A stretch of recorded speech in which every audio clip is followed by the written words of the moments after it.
Except that Jesus himself gave the Sabbath commandment. In John 8, we find one of the many heated discussions between Jesus and the Pharisees. And here he says, before Abraham was, I am.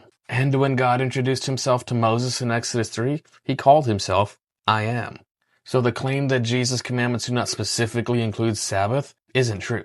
He's the same God who said this. He's the same God who gave the Ten Commandments, wrote them in stone. The same God who gave humanity the Sabbath in the Garden of Eden. And when asked what the greatest commandments were, he said, love God with all your heart, love your neighbor as yourself. And as was the case with much of what Jesus says, this was a quotation from the Old Testament.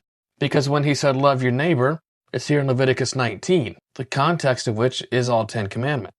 And that includes the Sabbath. And when he said, love God with all your heart, it's in Deuteronomy 6, the context of which is all 10 commandments, including the Sabbath. So yes, the Sabbath, as is the case with all 10 commandments, are the commandments of Jesus. He is the Word itself, the Word made flesh, the God who gave us the 10 commandments in the Garden of Eden, wrote them on stone in the book of Exodus. The same God made it the test of our love to Him.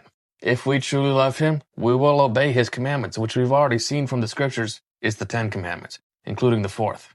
And by Jesus' own words, in 3 of the Gospels, in Isaiah 58 and the book of Exodus at least twice, the Sabbath is His day. As usual, friends, let me know in the comments what you think.